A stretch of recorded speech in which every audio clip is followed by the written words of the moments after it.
আপনি ধরেন। আসলে সত্যি বলতে আপনাদের বাবা আমার কাছ থেকে কোনো টাকা ধার করে নেই, আমি ধার নিয়েছিলাম আপনার বাবার কাছ থেকে।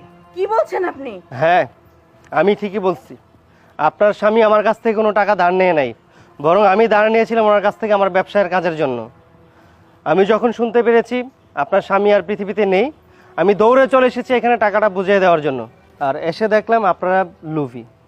কিন্তু আপনার স্বামী তো এত লুভি ছিল না, উনি অনেক ভালো মানুষ ছিল।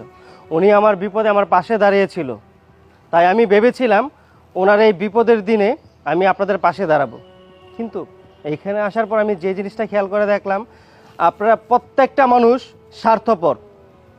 তাই আমি এই নাটকটা সাজিয়েছি এইখান থেকে আমি একটা যোগ্য ব্যক্তি খুঁজে বের করার জন্য। আমার কাছে মনে হয়েছে আপনার বোন, আমার ভাবতেও ঘৃণা হচ্ছে যে আপনি ওনার সন্তান। এই, আপনাকে ছোটবেলা থেকে লালন পালন করে এতটুকু করে নিয়ে এসেছে, আপনার কি একটু বিবেক নাই? আপনার বাবার প্রতি একটু টান মোহাম্মদ ভালোবাসা নেই? আরে যে লোকটা মারা গেছে তার দাফন কাফনের ব্যবস্থা কি করতে পারেন নাই? করা উচিত ছিল না? আরে যে করে পারতেন, টাকা পয়সা ম্যানেজ করতে আপনি বলতে পারতেন যে আমি আমার বাবাকে দাফন করব। কই, এই কথা তো একবার মুখ থেকে বলেন নাই। আপনার জন্য আমার লজ্জা হচ্ছে। আপনার মধ্যে এরকম সন্তান যার আছে, থাক, আপনার কথা আর কি বলবো। এই যে আন্টি, যার সাথে এতটা বছর আপনি সংসার করেছেন, তার প্রতি আপনার এই বিশ্বাস ছিল, তার চরিত্র নিয়ে এইভাবে কথা বলতে আপনার বিবেক কি একটু বাধা দিল না? আরে একটা মানুষ টাকা তার নিতেও পারে, হয়তো আপনাদের কোনো কারণে বলতে নাও পারতো, কিন্তু আফসোস যে উনি আমার কাছে কোনো টাকা পয়সা নেই, বরং আমি নিয়েছিলাম ওনার কাছ থেকে টাকা।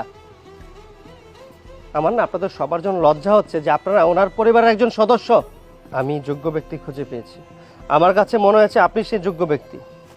আসলে আমি তো সম্পূর্ণ টাকা নিয়ে আসতে পারি নাই, আমার কাছে নগদ কিছু টাকা আছে, এই টাকাটা ধরুন, চেকটা ধরেন, এইখানে আপনার সম্পূর্ণ টাকা আছে, আপনি উঠিয়ে নিন।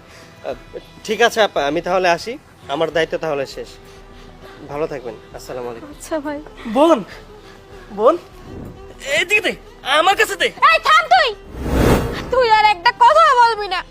বেঈমান, স্বার্থপর, লোভী, ছি ছি ছি। আরে তুই যে আমার ভাই, এটা ভাবতেও তো আমার লজ্জা করছে। আর মা, আজকে তোমাদের যে রূপ দেখাইলা তোমরা বাইরের একটা মানুষের সামনে, ছি ছি ছি মা। এই, তোমরা কেউ আমার বাবার কাছে আসবে না, সরো তোমরা, সরো সবাই। আমার বাবার লাশ আমি দাফন করার ব্যবস্থা করবো বাবা। বাবা,